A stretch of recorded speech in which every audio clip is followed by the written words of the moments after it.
The ship was dying, and everyone on board knew it. Commander Jack watched the warning lights flash across every panel on the bridge while his crew worked to keep them alive. The navigation system had failed 3 hours ago somewhere near the nebula, and now they were drifting through space that no human had ever seen before. Sam Turner pulled hard on the manual controls, but the ship would not respond. He was a good pilot and had flown through asteroid fields and solar storms, but he had never dealt with a complete system failure like this one. The engines were working, but something else had taken control of their direction. Kate Bradley looked up from her communication station with fear in her eyes. She told Jack that something was pulling them toward a structure about 200 kilometers ahead. It was massive, and it was not in any database she could access. Jack moved to the viewport and saw it for himself. A space station, the size of a small moon, sat in the darkness between stars. It was covered in sharp angles and glowing symbols that hurt his eyes if he looked at them too long. Danny Price climbed up from the engineering deck covered in grease and frustration. He reported that the engines were fine, but a tractor beam had locked onto their hull, and there was nothing he could do to break free. They were being dragged toward that station whether they wanted to go or not. Jack gathered his senior crew on the bridge. Besides Sam and Kate and Danny, there was Dr. Cole, who served as their medical officer, and Lieutenant, who handled security and survival training. Ben Carter was also there, standing near the door with his arms crossed. Ben was the security chief, and he had a way of staying calm when everything around him was falling apart. Jack told them the truth. They did not know where they were or who was pulling them in. They had no weapons that could fight a station that size and no way to escape the beam. Their only option was to land and hope that whoever lived there was willing to talk before shooting. The horizon's edge touched down in a docking bay that could have held 100 ships their size. The air outside reeked as breathable, but filled with chemicals that should have made them sick. Jack ordered everyone to gear up anyway, and they walked down the ramp into the unknown. The corridor leading from the bay was wide enough for a building to fit through. The walls were made of some dark metal that seemed to absorb light rather than reflect it. Strange sounds echoed from somewhere deeper inside. They sounded like screams mixed with grinding machinery. Kate worked on her portable translator as they walked. She was picking up transmissions from all over the station, but none of them matched any language in the human database. Whatever species lived here had never made contact with Earth. They walked for nearly 20 minutes before they found the source of the sounds. A massive door stood at the end of the corridor, covered in symbols that glowed red and orange. Ben stepped forward and put his hand on the surface. The door recognized his touch somehow and slid open with a grinding noise that made everyone flinch. What they saw inside made them stop breathing for a moment. A circular chamber stretched out before them, larger than any stadium on Earth. Dozens of platforms rose from the floor at different heights, and on each platform sat creatures that looked like nightmares given physical form. Some were covered in scales that dripped with something wet and dark. Others had too many limbs or too many eyes or bodies made of crystal and fire. One creature near the center looked like a giant insect, standing on 4 legs with mandibles that could bite through steel. Every single one of them turned to look at the humans standing in the doorway. The chamber fell silent. Jack felt the weight of all those alien eyes pressing down on him, but he did not step back. He had learned long ago that showing fear to predators only made them hungry.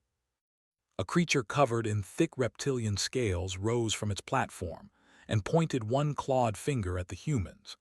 Its voice came through Kate's translator as a deep rumble that shook the floor. It demanded to know how soft creatures from an unknown system had breached the security of the council chambers. It wanted to know if they were spies or assassins or simply fools who had wandered into the wrong part of the galaxy. Jack stepped forward and spoke clearly. He introduced himself and his crew. He explained that their navigation had failed and that they had been pulled in by the station's tractor beam. They were not spies or assassins. They were explorers who had lost their way. The reptilian creature laughed. It was not a pleasant sound. It said that explorers did not survive in this part of space. It said that the beings gathered here were the representatives of the Council, and that only the strongest species in the galaxy were permitted to know of their existence. Intruders were dealt with quickly and permanently. Jack noticed that his crew was still breathing normally despite standing in the chamber for several minutes. He asked Kate about the air quality. She checked her scanner, and her eyes went wide. The atmosphere in this room was toxic. It contained compounds that should have killed an unprotected human in seconds. The giant insect creature at the center of the chamber rose to its full height. It introduced itself as High Arbiter, and it had noticed the same thing. It asked how the humans were still standing. It asked what kind of respiratory system could filter out the ceremonial gases that filled the council chamber. Stepped forward and answered honestly. Human lungs were adaptable. The compounds in the air were unpleasant but not immediately lethal to their biology. She explained that humans had evolved on a planet with volcanic eruptions and forest fires and industrial pollution. Their bodies had learned to handle bad air. The chamber erupted in noise. Every creature was speaking at once. Raised one of her limbs and silence fell again. She stared at the humans with eyes that reflected no light. She said that no species outside the classification had ever survived the council atmosphere for more than a few seconds. She said that these soft-looking creatures had just changed everything the council thought they knew about the galaxy. The reptilian creature demanded their execution anyway. The request. She said the humans would be detained and evaluated. If they were truly from a then, they had a right to stand before the council. If they were not then, they would die during the testing anyway. Ben leaned close to Jack and whispered that he did not like the sound of testing. Jack whispered back that he did not either, but it was better than immediate execution. They would survive the tests. They would survive because that was what humans did. Guards made of living shadow escorted them from the chamber. As they walked, Kate managed to download a partial translation matrix from the station's network. She told Jack that meant a planet so hostile that evolving intelligence on its surface was considered nearly impossible. Jack smiled despite the situation. He told his crew that if these aliens thought their planets were tough, then they had never seen Earth. They had never dealt with humans, and they had no idea what was coming. The detention cells were actually comfortable compared to what Jack had expected. Each crew member had their own room with a sleeping platform and basic facilities. The walls were made of the same dark metal as the corridors, but at least they were not hanging in chains or floating in acid tanks. Given what they had seen of the council members, that had seemed like a real possibility. On the second day, the evaluations began. Dr. Cole was taken first. Two guards who looked like walking boulders with faces escorted her to a medical facility deep within the station. A crystalline being named was waiting for her there. Its body was made of what looked like living glass, and light pulsed through its form whenever it spoke. Explained that it was the council's chief scientist, and that it needed to understand human biology before the evaluation could proceed. It asked to provide data about Earth and its conditions. Saw no reason to lie, so she told the truth. She described Earth's gravity, which was stronger than 60% of inhabited worlds in known space. She described the atmosphere, which contained a gas called oxygen, that was technically a corrosive agent capable of starting fires and rusting metal. She talked about the bacteria and viruses that lived in every corner of the planet, competing with larger life forms in an endless war of infection and immunity. Listened without interrupting. When finished, it was silent for a long time. Then it accused her of lying. It said that no intelligent species could evolve on a planet with those conditions. It said that the radiation levels alone from Earth's sun would cause genetic damage within generations. Pulled up the medical files stored on her portable device. She showed the data directly. She showed it the cellular repair mechanisms that humans had evolved to fix radiation damage. She showed it the immune system that fought off thousands of microscopic invaders every single day. She showed it the healing factor that allowed humans to recover from wounds that would kill most species. Studied the data for hours. By the end, it was no longer accusing her of lying. It was asking how humans had survived long enough to build spaceships. Meanwhile was being evaluated in a different part of the station. His test was simpler. The council wanted to see basic survival skills. Had grown up camping in the mountains with his father and grandfather. He had learned to live off the land before he learned to drive a car. When the evaluators dropped him in a simulated wilderness environment filled with toxic plants and hostile creatures, he felt almost at home. He started a fire using friction between two pieces of wood. The evaluators had never seen this technique. On their world's, fire was something that happened during disasters, not something that could be created with bare hands. Built a shelter from fallen branches and leaves. He found water and purified it by boiling it over his fire. He fashioned a spear from a sharp rock and a straight stick, and used it to hunt one of the smaller creatures wandering the simulation. When he was pulled out of the test, after 6 hours, he learned that he had broken several records. The average time for council species to create fire without tools was 3 days. Had done it in 20 minutes. The evaluators did not know whether to be impressed or terrified. Kate Bradley faced a different kind of test. The council wanted to understand human psychology, so they asked her questions about Earth's history. Kate had always loved history, so she answered honestly. She told them about the ice ages, when humans had survived temperatures that would freeze most carbon-based life. She told them about the plagues that had killed huge portions of the population, only for the survivors to rebuild stronger than before. She told them about the wars that humans had fought against each other for thousands of years. The evaluator asking the questions was a creature that looked like a floating mass of tentacles with a single eye in the center. It stopped her when she mentioned the wars. It asked her to clarify. It wanted to know if humans actually fought wars against their own species.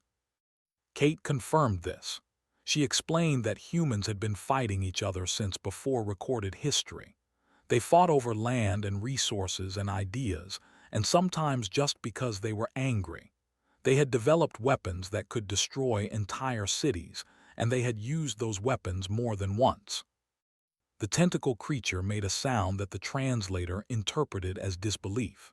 It said that predator species sometimes competed for territory, but actual organized warfare against one's own kind was considered a sign of severe psychological damage. It asked if all humans were this violent. Kate thought about the question carefully. She said that humans were capable of great violence, but also great kindness. They built hospitals and schools alongside their weapons factories.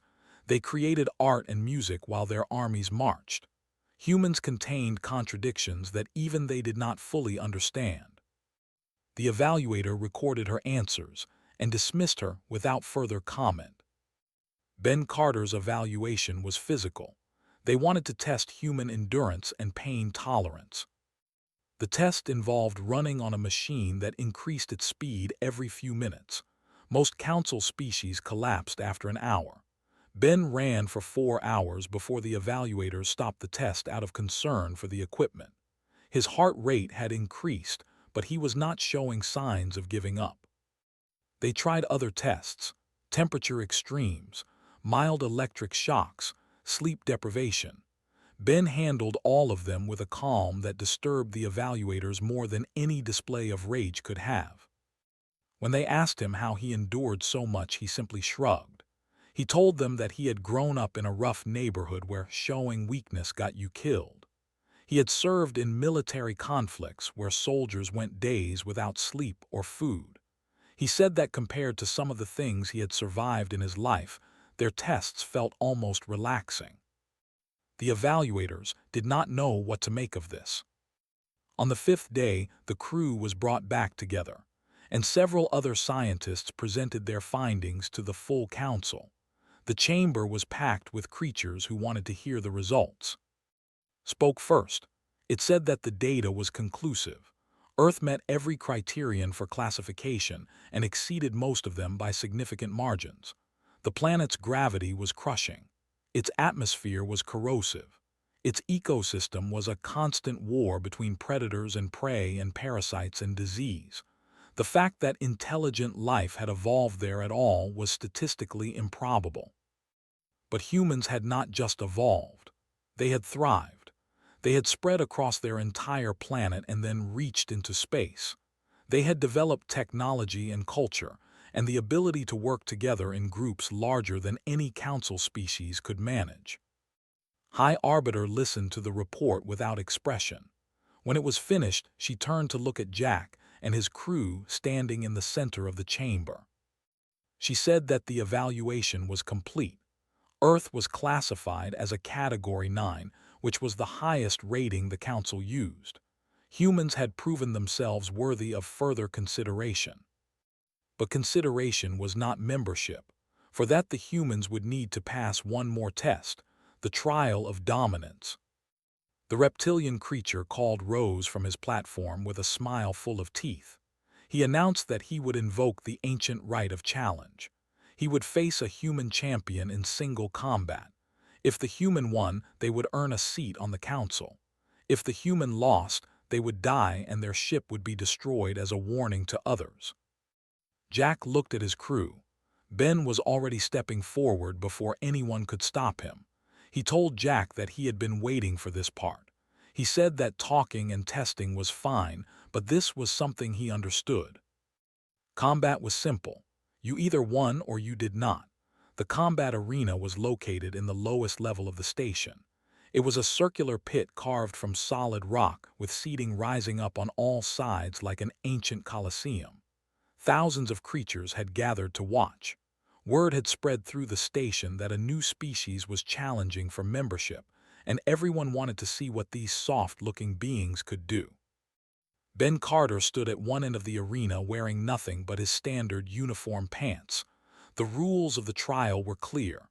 No weapons, no armor, no technology of any kind, just two beings fighting with whatever nature had given them. Stood at the other end, and he was terrifying to look at. The reptilian was 9 feet tall and covered in scales that looked thick enough to stop bullets. His claws were each the length of combat knives, and his tail ended in a bony club that could shatter concrete. He had been the champion of his species for over 200 years, and he had never lost a challenge. Jack watched from the stands with the rest of the crew. Kate had her hand pressed against her mouth and was gripping his arm hard enough to leave bruises.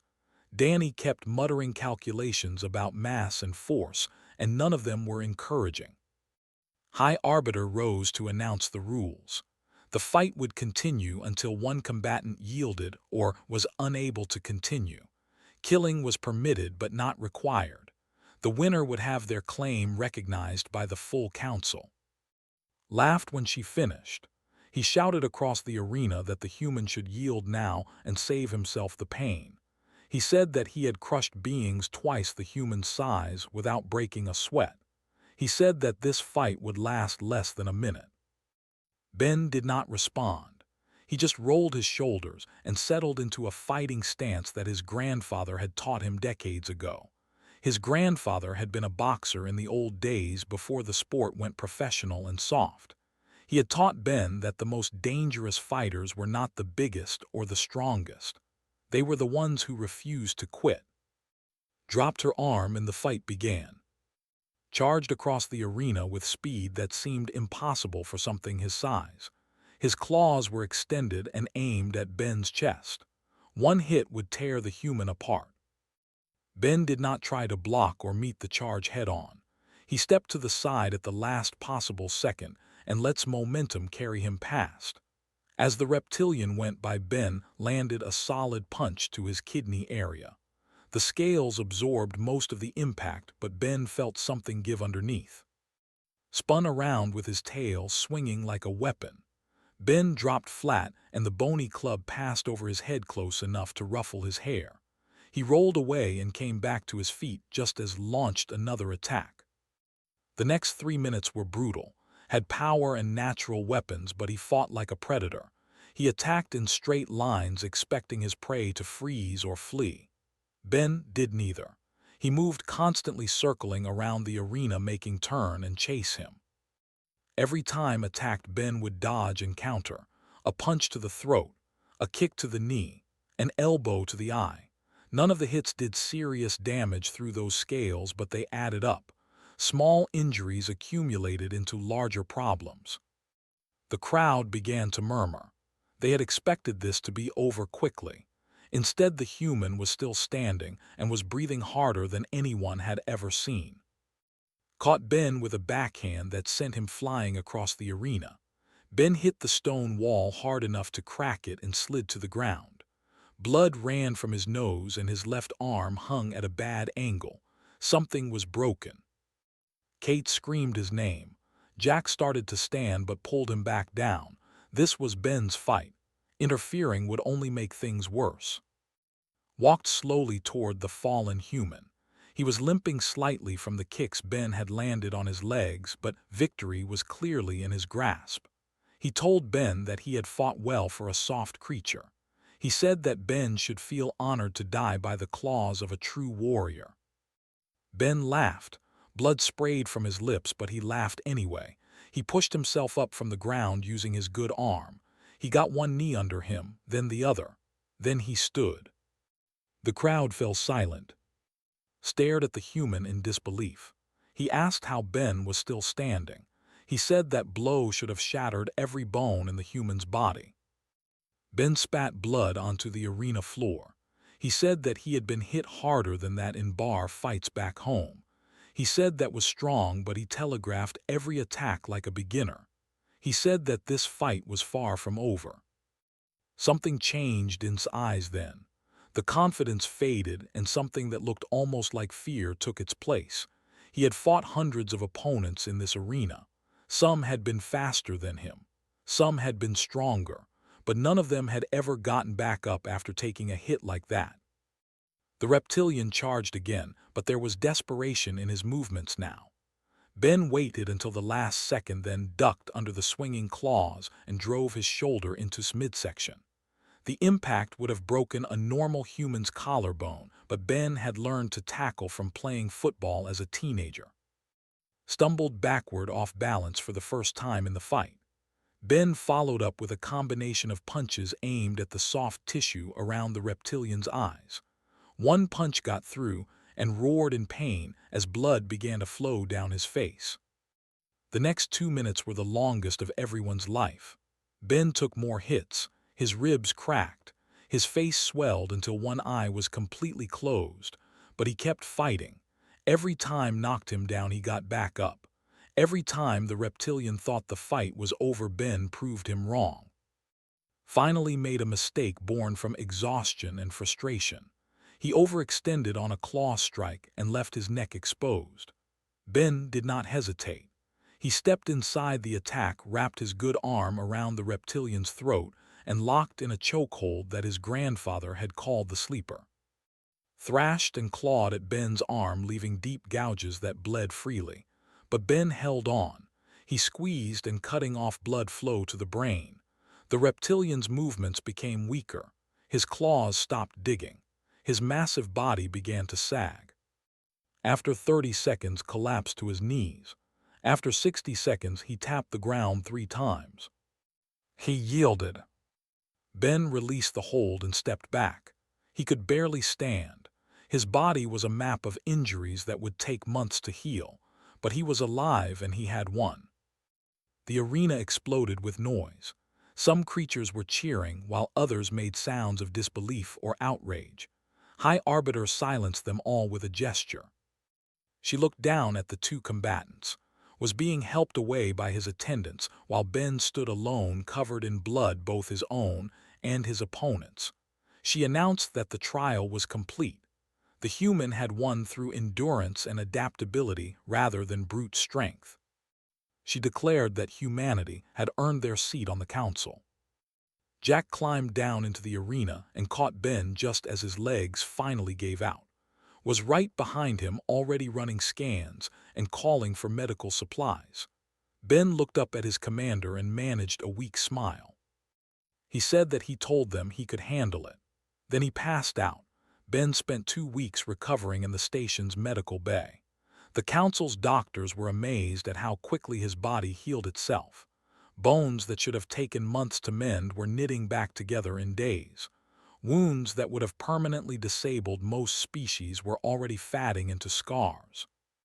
Worked alongside the alien doctors and learned more about comparative biology in those 2 weeks than she had in her entire career. She discovered that humans had one of the most aggressive healing factors in the known galaxy. Their bodies treated injury as a temporary problem to be solved rather than a permanent condition to be endured. While Ben recovered, the rest of the crew was given full access to the Council's archives. This was the privilege of member species, and Jack intended to use it. He needed to understand what they had stumbled into. Kate spent days going through historical records, with serving as her guide. The crystalline scientist had become fascinated by humans and wanted to learn everything about Earth in exchange for sharing the Council's secrets. What Kate discovered changed everything. The Council had existed for over 10,000 years. It was formed during an era when the galaxy was young, and evolution was still experimenting with different forms of life. Species that evolved on harsh worlds developed differently than those from gentle planets. They were stronger and more aggressive and better at surviving when things went wrong. At first, this did not matter. The galaxy was large enough for everyone. Species kept to their territories and species from softer worlds kept to theirs. But then the Soft World Alliance was formed. Species from gentle planets had evolved toward cooperation rather than competition. They worked together naturally, sharing resources and technology without the constant fighting that plagued civilizations. This gave them an advantage. While species spent their energy fighting each other, the alliance grew stronger and larger with each passing century. Eventually, the alliance decided that species were a threat to galactic peace. Their violent nature made them dangerous. Their powerful bodies made them unpredictable. The alliance began a campaign to contain them. At first, containment meant trade restrictions and travel bans. Then it meant blockades and embargoes. Then it meant sterilization programs designed to reduce populations over generations. The Alliance called these programs humanitarian efforts meant to help dangerous species evolve into more peaceful forms. The species called it genocide.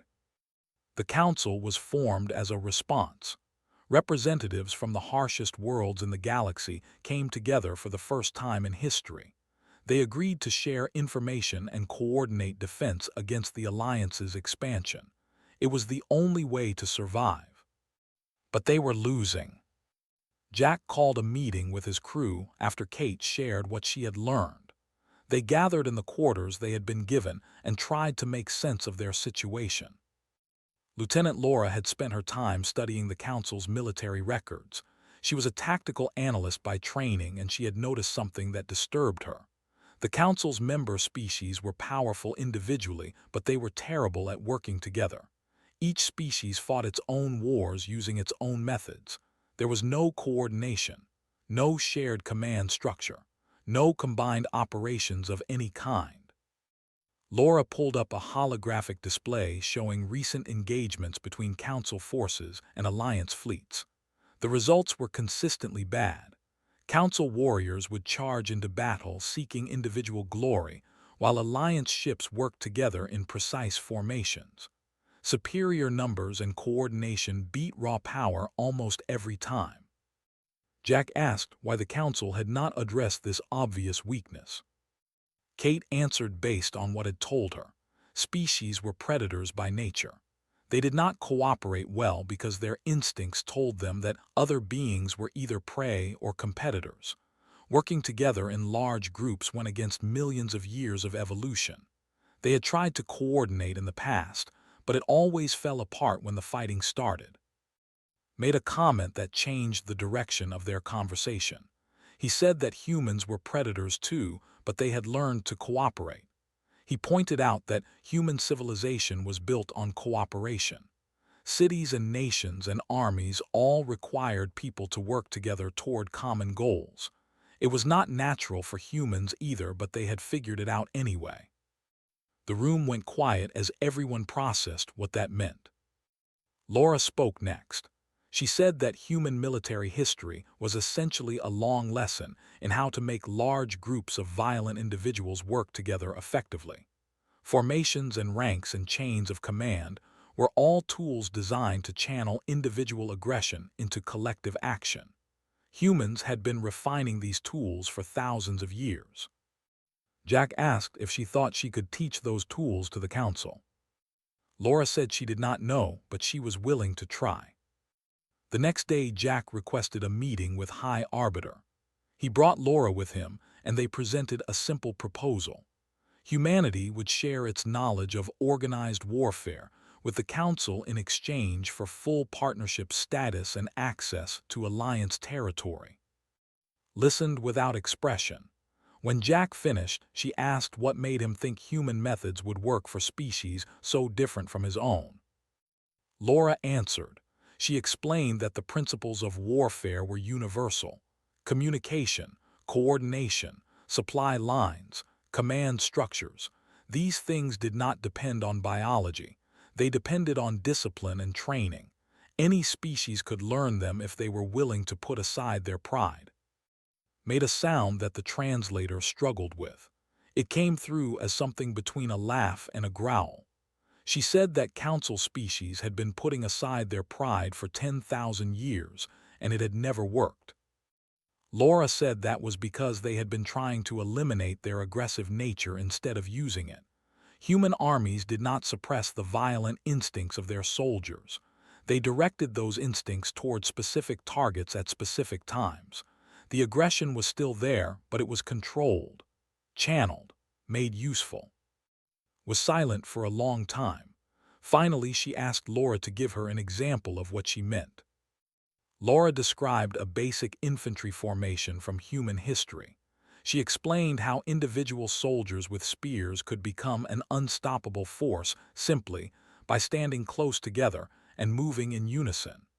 Each soldier protected the one next to him while attacking the enemy in front. The whole became stronger than the sum of its parts. Leaned forward with interest growing in her ancient eyes. Laura continued. She described cavalry charges and artillery barrages and naval blockades.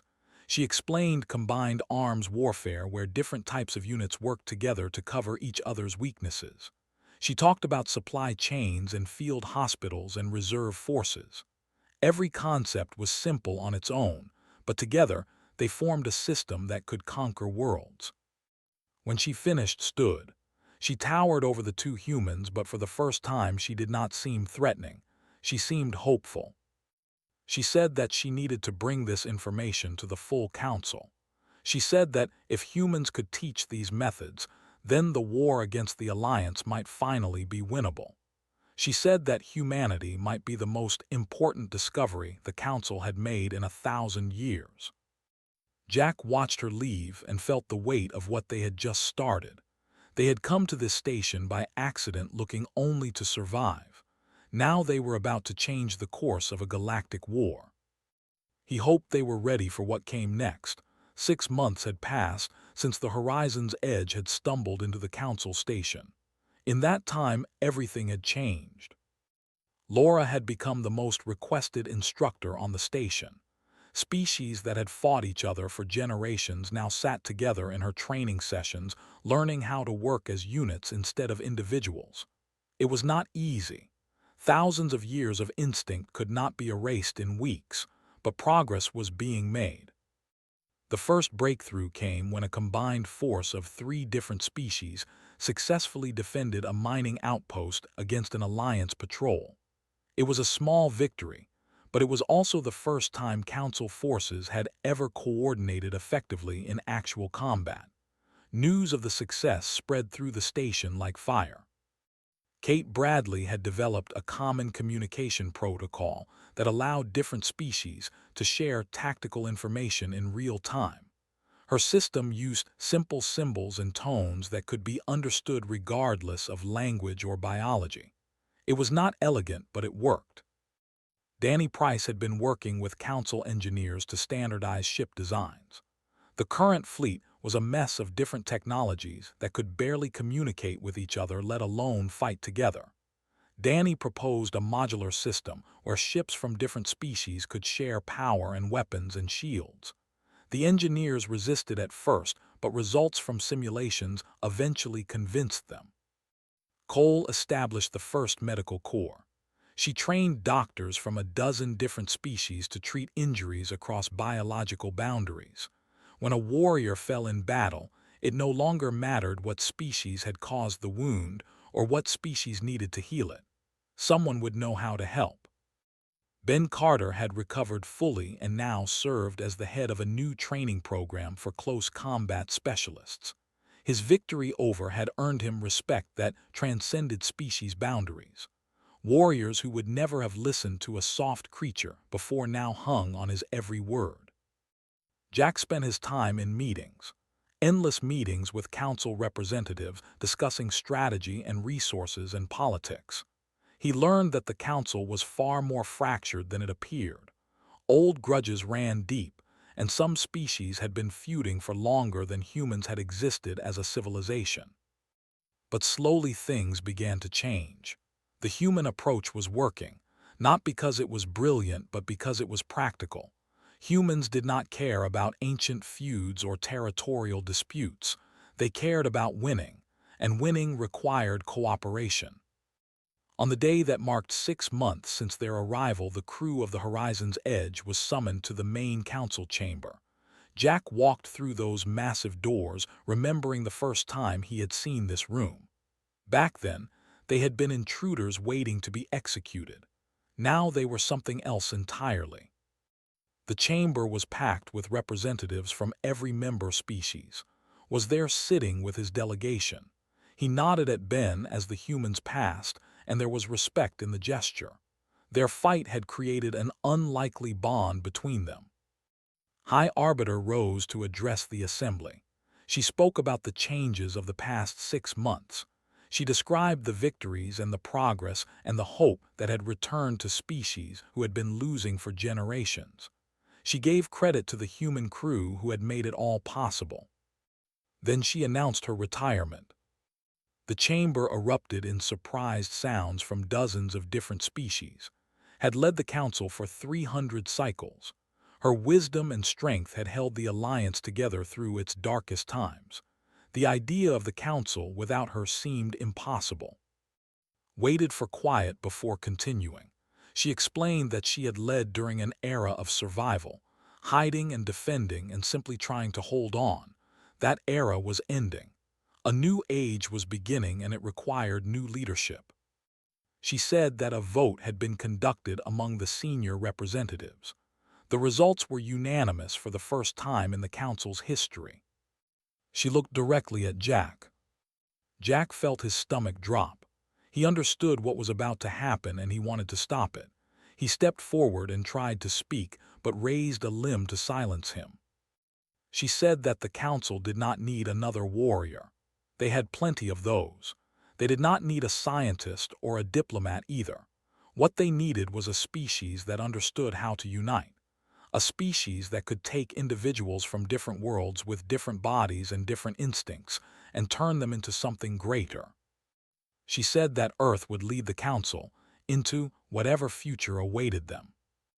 The title of High Commander was offered not just to Jack, but to humanity as a whole. Earth would have a permanent seat at the head of the council with authority over military operations and strategic planning. In exchange, humans would commit to the war against the Alliance and bring everything they had learned about cooperation and warfare to the fight. Jack looked at his crew. Kate was trying not to cry. Danny was grinning like he had just won a lottery, stood at attention like the soldier he had always been, was holding Ben's hand and neither of them seemed to notice. Laura was already making notes about resource allocation and force deployment. Jack turned back to face the chamber. Thousands of eyes from dozens of species waited for his response. 6 months ago, these beings had wanted to kill him. Now they were asking him to lead them. He thought about Earth, about the billions of people who had no idea what was happening out here in the dark between stars, about the wars humans had fought against each other, and the peace they had sometimes managed to build, about everything his species had survived and everything they had become. He accepted the title. The chamber filled with sounds that the translator interpreted as approval and celebration. Representatives who had never spoken to each other began planning together. Old enemies shook hands or claws or tentacles for the first time. Something that had seemed impossible was becoming real. Later that night, the crew gathered on the observation deck of their ship.